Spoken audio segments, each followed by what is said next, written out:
تو اب بھارت نے چونکہ اور بھی فیز آؤٹ کرنے ہیں، میراج طیارے ہیں، مگ ہیں، اور بھی کوئی طیارے جو فیز آؤٹ کرنے ہیں ان کی they have outlived their life, تو اب یہ بھارت اس کو ایکسپیڈائٹ کرنا چاہتا ہے ان چیزوں کو.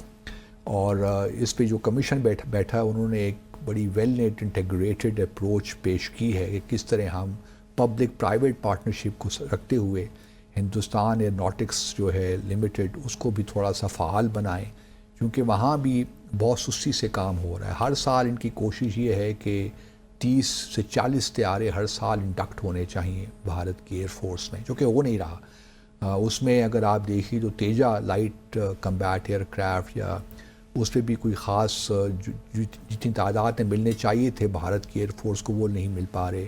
اس طرح medium advanced combat aircraft وہ انڈیجنس پروڈکشن کرنا چاہ رہے تھے، وہ ابھی تک نہیں ہوا. پھر تیجا کا مارک 2 جو ہے جس میں الیکٹرانک کے جو ہے ویسٹنگ ہاؤس کے جو لگنے ہیں انجنز F414 وہ بھی ابھی امریکہ سے نہیں مل پا رہے.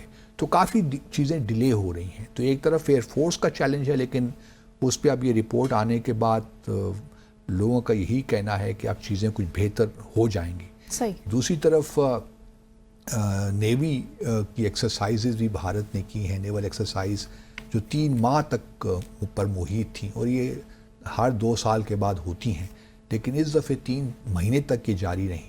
اور اس میں بہت سی مطلب جو ڈیٹیلز اب سامنے آئی ہیں، اس میں 70 وار شپس نے پارٹیسپیٹ کیا اس ایکسرسائز میں، جس میں 10 سب مرینز اور 10 سب مرینز بھی تھیں، اور 80 کے قریب ایئر کرافٹ اور ہیلی کاپٹرز نے. اس کو ٹروپیکس اس ایکسرسائز کو کہتے ہیں، لیول آپریشنل ریڈینس ایکسرسائز.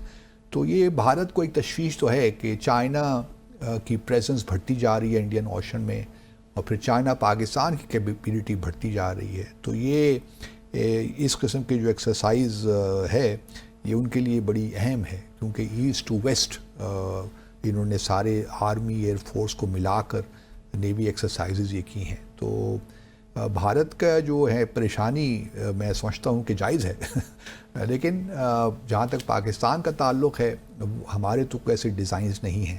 گو کہ بھارت میں یہ باتیں ڈسکس ہو رہی ہیں کہ جو بائیڈن ایڈمنسٹریشن تھی انہوں نے منی پور میں اور کچھ اور علاقے ملا کے جہاں کرسچنز کی آبادی ہے تو وہاں ایک کرسچن اسٹیٹ بنانے کی بھی، جو وکٹوریا نیولینڈ نہیں تھی ڈپٹی سیکرٹری بائیڈن کے زمانے میں اسٹیٹس، تو ان کو یہ کہتے ہیں کہ سارا ان کا ایک آئیڈیا تھا، ڈیزائن تھا کہ کس طرح ایک کارو آؤٹ کی جائے جو نارتھ ایسٹرن اسٹیٹس ہیں تو کرسچنز کی ایک بنا لی جائے ریاست، کیونکہ کرسچن سے بہت ظلم ہو رہا ہے. اور ابھی حال ہی میں بلکہ وہ ہم سن بھی لیتے ہیں، اگر ہمیں سنا سکتے ہیں پروڈیوسر صاحب، تو جو وولکر ترک جو UN ہیومن رائٹس کمشنر ہے، انہوں نے بھی ایک بیان میں جہاں کشمیر کا ذکر کیا منی پور کا بھی ذکر کیا. تو ہمارے پاس ہے پروڈیوسر صاحب، وہ ہم سنا سکتے ہیں کلپ شارٹ کے نہیں. تو انہوں نے بھی خاص طور پہ منی پور کا ذکر کیا کہ منی پور میں جو پریزیڈنشل رول آپ نے لگایا ہے، ڈیموکریسی کے جو آپ نے پرخچے اڑائے ہیں، جو ہیومن رائٹس انسانی حقوق کی صورتحال ہے وہ بہت تشویشناک ہے. تو اس وجہ سے جو معاملات چین اور میانمار کے بڑھتے ہوئے تعلقات تو تشویشناک ہونے چاہیے بھارت کے لیے.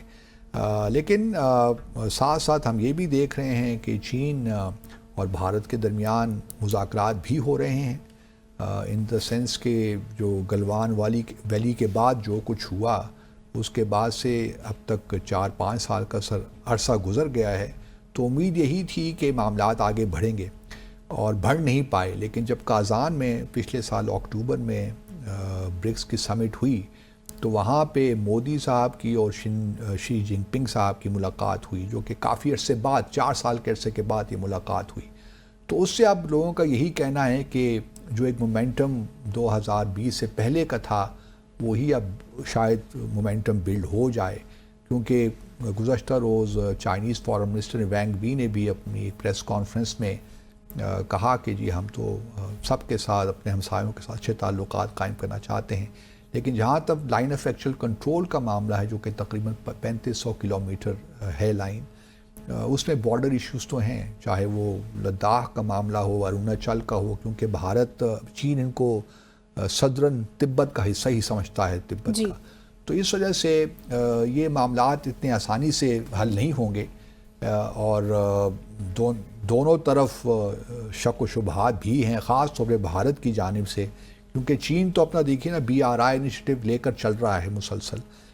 وہ اس میں بہت سے لوگوں نے، کیونکہ بھارت نے تو CPEC کو بھی اپوز کیا لیکن میانمار کو نہیں کر سکتا کیونکہ وہاں پہ کوئی ڈسپیوٹڈ ٹیریٹری ہے، سچ ہے نہیں. لیکن وہاں پہ معاملہ یہ ہے کہ جو یہ جو پورٹ ہے ڈیپ سی پورٹ میانمار میں، یہ آتی ہے رخائن اسٹیٹ میں، اور رخائن اسٹیٹ میں روہنگیا کا معاملہ آپ جانتی ہیں کتنا شدت ہے، اور وہاں پہ بھی اس وقت ایک سول وار چل رہی ہے. تو ابھی بہت ifs and buts ہیں، لیکن بھارت کی تشویش جائز ہے کسی حد تک. چلیں صحیح ہے، مان لیتے ہیں. So let's take a short commercial break here. Welcome back after the break. تو باسط صاحب، امریکہ نے تو عرب لیگ کا پلان مسترد کر دیا ہے، اب آگے کیا ہونے جا رہا ہے؟ دیکھیے آگے تو صورتحال کو اتنی اچھی لگتی نہیں ہے، کیونکہ جہاں عرب لیگ نے بڑی محنت سے، ایجپٹ نے ایک پروپوزل بنائی، کیونکہ UN کا کہنا تھا کہ 53 بلین ڈالر چاہیے ہوں گے غزہ میں ریکنسٹرکشن کے لیے اور ریہیبلیٹیشن کے لیے. وہ پلان بن گیا، لیکن پلان میں بھی یہ کہیں کلیئرٹی نہیں ہے کہ یہ 50 سے 54 بلین ڈالر آئیں گے کہاں سے. وہ کمٹمنٹ تو کر دی سب نے، لیکن ابھی تک کلیئرٹی نہیں ہے کہ کس طرح یہ کیا جائے گا. تو عرب لیگ نے 5 سالہ پلان پیش کیا ہے کہ 5 سال کے عرصے میں ہم یہ کنسٹرکشن کس طرح کریں گے، ریکنسٹرکشن غزہ میں. پلان تو ٹھیک ہے، بڑا اچھا ہے، اور میں امید کرتا ہوں کہ اگر یہ پلان کو چلنے دیں اس کی امپلیمنٹیشن کو، تو کسی نہ کسی طور امپلیمنٹ ہو ہی جائے گا. کیونکہ پیسوں کی کمی کوئی ایسی نہیں ہے کہ ایمریٹ اور یہ سعودی عرب اور قطر یہ مل کے کچھ کر نہ سکیں، بلکہ اس سے پہلے بھی ہم یہ بات کر چکے ہیں کہ ایجپٹ کے ایک ریئل اسٹیٹ ٹائکون نے، انہوں نے 20 بلین ڈالر کی آفر کی ہے. تو پیسہ از نو ایشو، اصل چیز ساری پالیٹکس یا سیاست ہے. جب یہ پلان پیش ہوا تو اس سے پہلے ہم جانتے ہیں کہ غزہ میں سیز فائر ایگریمنٹ بھی چل رہا تھا ساتھ ساتھ، اور پہلا فیز تو اب ختم ہو گیا. دوسرا فیز پہ مذاکرات شروع ہی نہیں ہوئے، اسرائیل نے بائیکاٹ کر دیا. اسرائیل کا کہنا ہے کہ جی ہم جو فرسٹ فیز ہے اسی کو ہی ایکسٹینڈ ہم کریں گے. ابھی جو ہے اس سے پہلے کہ یہ بات ہوتی، جو امریکی ایک اسپیشل انوائے ہیں فار ہاسٹیج افیئرز، ان کی ملاقات حماس سے ڈائریکٹ ہوگی براہ راست. یہ بھی ایک بڑی ڈیولپمنٹ ہے، کیونکہ حماس کو تو وہ کہتے رہے نا ٹیررسٹ آرگنائزیشن، ابھی تک یہی کہہ رہے ہیں، لیکن وہ امریکن جو اسپیشل انوائے ہیں، ایڈم شربروہل نام ان کا، کیا ان کی ملاقات ہوئی. تو انہوں نے، حماس نے تو کہہ دیا کہ جی یہ جو آپ ان کے ایکچولی انٹرسٹ ہے کہ 2 اسرائیلی امریکن بھی ان کے پاس ہیں، تو ان کا ڈوئل نیشنل 2 ہیں. امریکہ چاہتا ہے کہ ان کو تو کس طریقے سے واپس لے، لیکن حماس نے اس کو بھی انکار کر دیا. انہوں نے کہا کہ سارا ان چیزوں کا تعلق جو ہے وہ ہے سیز فائر کے دوسرے فیز کے ساتھ. اس کے بعد اسرائیل نے کہا، پھر جو اس کے بعد پریزیڈنٹ ٹرمپ نے دھمکی دی کہ جی حماس فوری طور پہ تمام ہاسٹیجز کو ریلیز کرے ورنہ پھر آپ ختم ہو گئے. حماس نے اس کا تکڑا تھا جواب دے دیا کہ دھمکیاں تو ہم پہلے بھی سنتے رہے ہیں، اب اور کتنا ہمیں ختم کریں گے، اور جتنا فیس کر چکے ہیں اب اس کے بعد کیا اس سے زیادہ کیا ہوگا. جو 20% رہ گیا، کیپیسٹی دیکھ چکے ہیں، جو 20% غزہ رہ گیا اس کو بھی تباہ کر دیجئے، یہی ہو سکتا ہے نا، اور آپ کیا کر سکتے ہیں. اچھا اس کے بعد یہ بھی ہو گیا.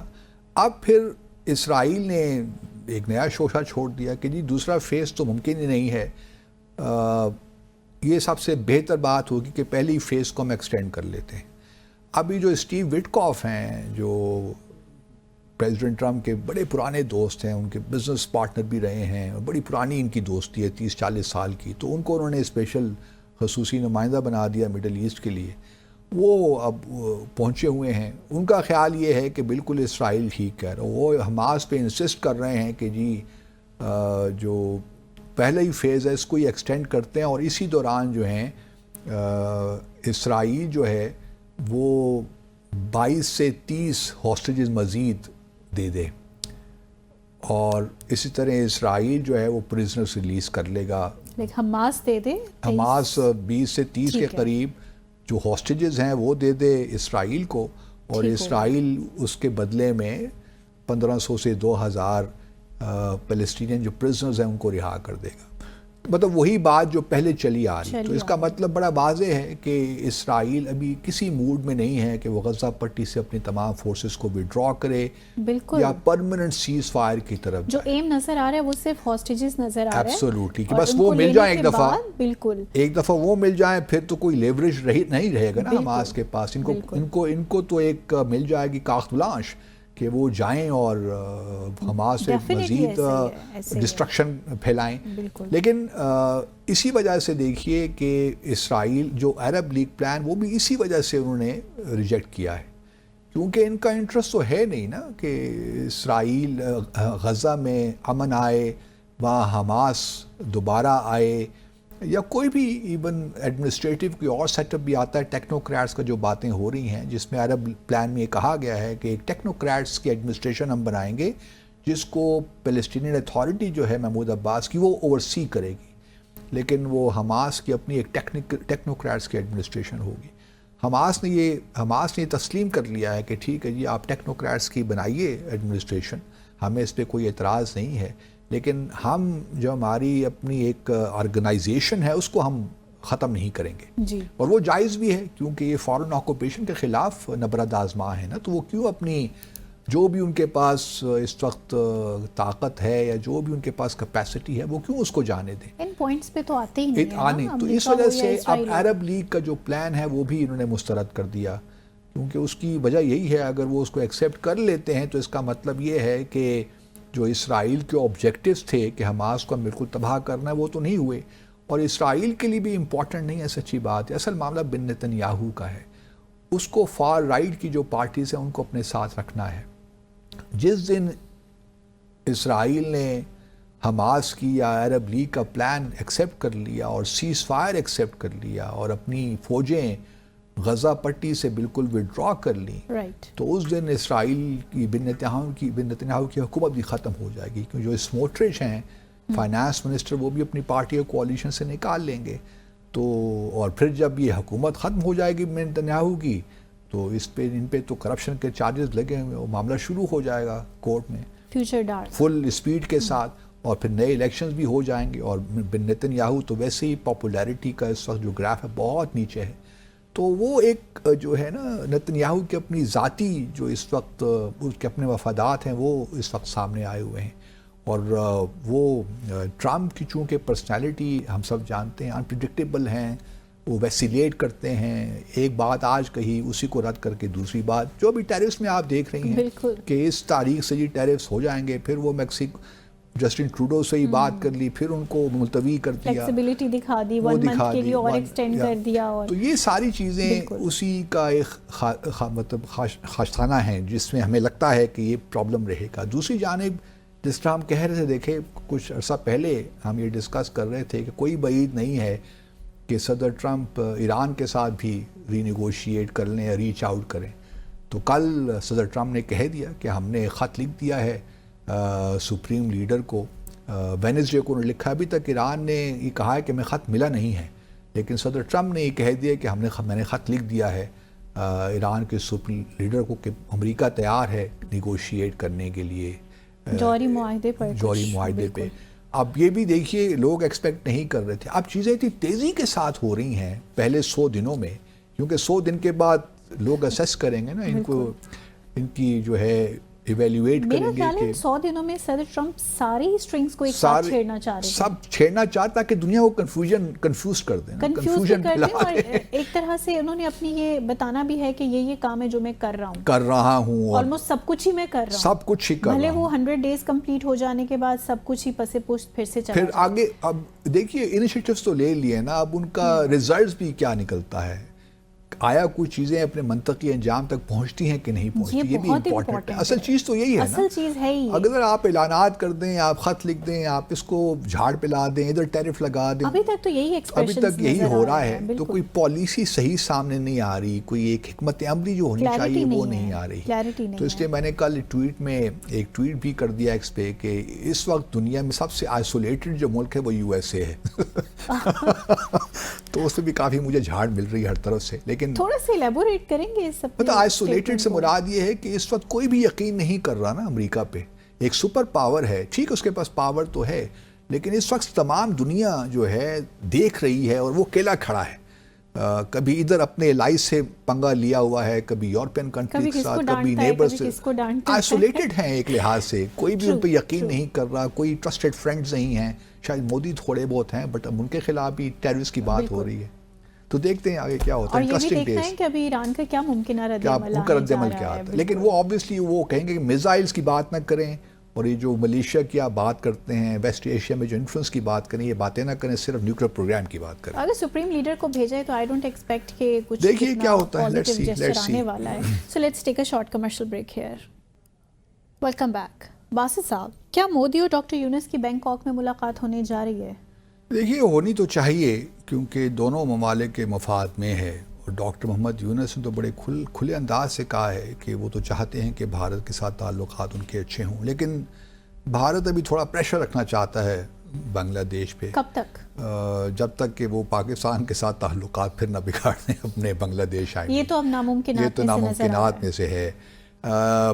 لیکن ہمارے لیے خوش آئند بات یہ ہے کہ بھی حال ہی میں ہمارا ایک ایڈیشنل سیکٹری لیول پہ ایک ڈیلیگیشن گیا تھا, جس کو ہیڈ کیا تھا عمران صدیقی صاحب, ہمارے ایمبیسڈر عمران صدیقی, جو کہ پہلے بنگلہ دیش میں ہائی کمشنر بھی رہے ہیں. تو وہ ایک ڈیلیگیشن لے کر گئے تھے, تو بڑا اچھا وزٹ ہوا. کلچر ریلیشن سے بات ہوئی, ٹریڈ ریلیشن سے بات ہوئی, اکنامک ریلیشن سے بات ہوئی, ڈائریکٹ فلائٹس کی بات بھی ہوئی, جو کہ پہلے بھی ہوئی ہے, لیکن یہ ایک اچھا بھرپور ورکنگ لیول پہ وزٹ تھا. اور اس کے بعد اب سنوائی یہ بھی ہے کہ شاید اگر مودی یونس ملاقات ہو جاتی ہے بینکاک میں, بمسٹیک جو سمٹ ہو رہی ہے بینکاک میں 3-4 اپریل کو, اس کے مارجنز میں, تو یہ ممکن ہے کہ ڈاکٹر محمد یونس پاکستان کے دورے میں بھی آئیں. لوگ کا خیال یہی ہے کہ شاید اس سال کے دوسرے حصے میں وہ پاکستان آ جائیں.